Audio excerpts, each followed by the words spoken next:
Okay, lalagyan na po natin ng ano. Pero hindi po ito ordinaryong rugby. Ito po ay tawag dyan yung frame adhesive. Yung tasyang ginagamit po natin na pang ano, yung pandikit dito po sa ating frame. Okay.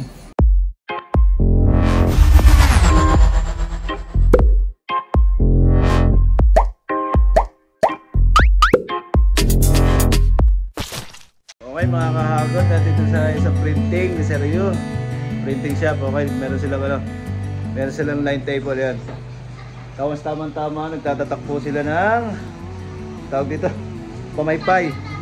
Okay, pakita ko sa inyo mga kahagod. Ito po yung kanilang ginagawa, ang dami ah. Ang dami po nilang ginagawa ngayon. Tapos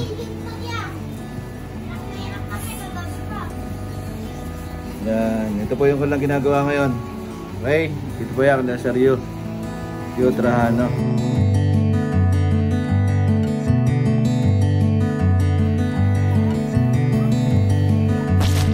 Siyempre nililinis po natin mga kahagod yung ating frame. Ating po naglilinis po ni Sergio Trajano. Dito po yun ha, sa San Pedro kung gusto nyo magpagawa o mag-tutorial ng cell screen dito po sa kanila. Okay. At siyempre ito naman po yung ating ipipicture ngayon. Ito pong kanilang ano, pang stretch. Seryo, parang hindi yata nagalaw ah. Hindi nagalaw. Akala ko naman hindi. Hindi, bagong-bago ito mga kahagod. Bagong-bago po yan oh. Okay. Yun na rin pa si Madam. Yan, meron pa mga t-shirt. Yan, mga t-shirt dito. Po yung mga nakaano dito. Okay, mamaya pa ituturo po namin sa inyo kung paano ito gamitin. Okay yan, siyempre pepesto na. Ganyan lang po yung pagpepesto niyan. Pepesto lang po natin na ganyan. Kasi ito po para may ano, meron siyang apat. Yan. Tapos siyempre nakapantay siya dito. Ito po yung mga adjustment niya.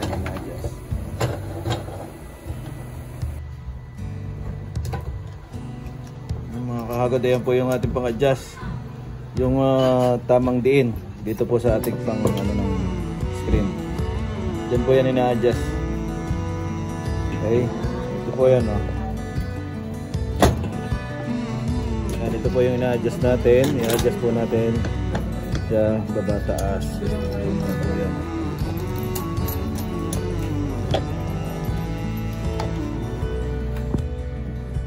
Okay na mga kahagod, ito ganito po ang itsura niyan. Ito yung rubber. Dito po kakapit yung ating screen. Okay, dito po natin ilalagay.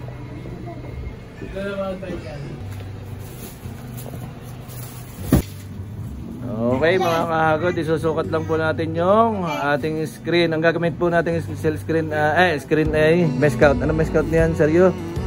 Yun, 120 ang gamit po natin.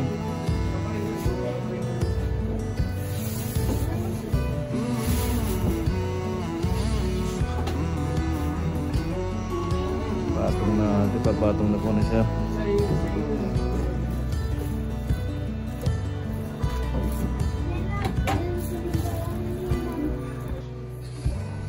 Okay, lalagyan na po natin ng ano. Pero hindi po ito ordinaryong rugby. Ito po ay tawag dyan yung frame adhesive. Yung tasyang ginagamit po natin na pang ano, yung pandikit dito po sa ating frame. Okay, masarap ang amoy. Yeah, kung medyo ano, hindi pa kayo kumakain, yan, masasarapan kayo sa amin dito.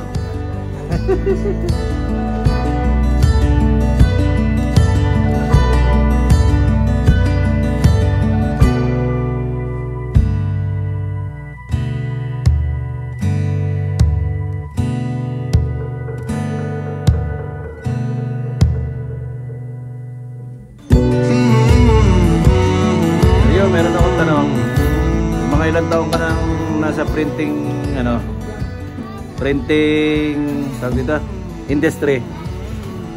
20 years na din. 20 years na? Yung wala di ko parang bata ka pa, parang ikaw 22 years old. Ibig sabihin 2 taon ka pa lamang noon nagsimula? Batang tingnan, batang tingnan. So, ayan, ito nga po pala mga kagod. Hindi natin na ano. Ito po yun. Dito po natin, tawag dito. Dito ho natin siya hinihigpitan. Yan, dito po natin hinihigpitan. Ayan, dyan po yan. Yan, kita po natin mga kagod. Oh. Meron ho tayo dito pan-testing. Pan-testing ng tension. Hindi, yung barya. Okay, meron po tayong pan-testing dyan. Hop. Yan, o, tingin nyo mga kahagod yan, o.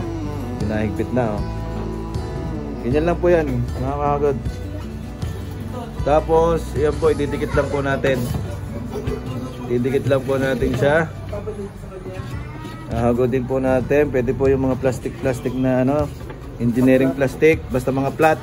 Yung iba kasi ginagamitan ng ano, ng metal. Oo, yung pang-roll, yung naka-roll na gano'n. Oo. Mas maganda yung plastic para hindi masugatan yung metal. Pagka paleta kasi, maaaring mabutas. Maaaring mas masugatan yung metal. Ayan. Kaya pwede ito, mga engineering plastic.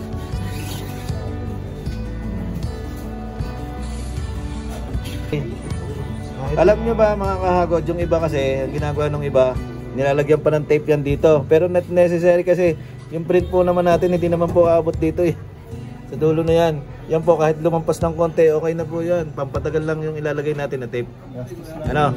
Gastos lang, ano? Saril.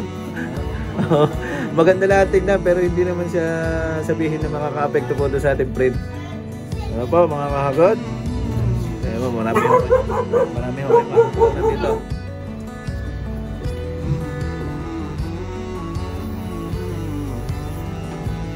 Yan, iiwanan po muna natin mga kahagod ha, ng 10 minutes.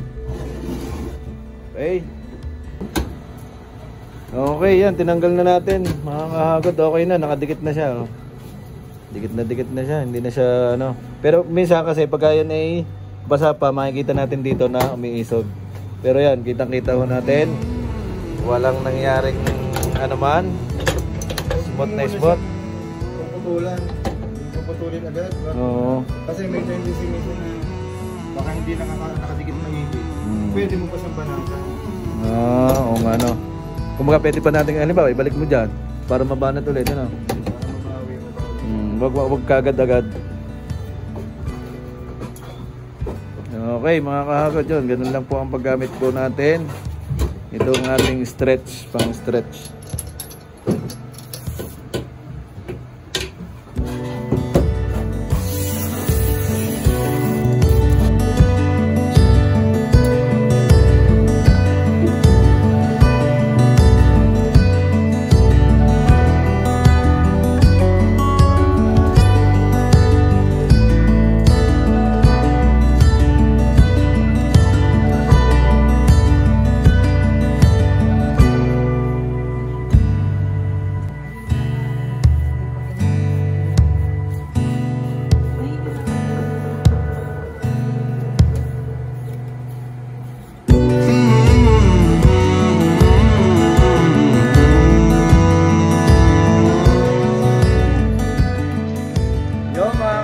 Okay na po yung ating ano.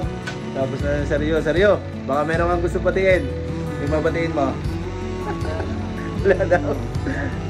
Okay, happy printing mga kahagod. Yun lang po. At sa susunod po, meron po ulit kami tutorial. Maraming salamat po.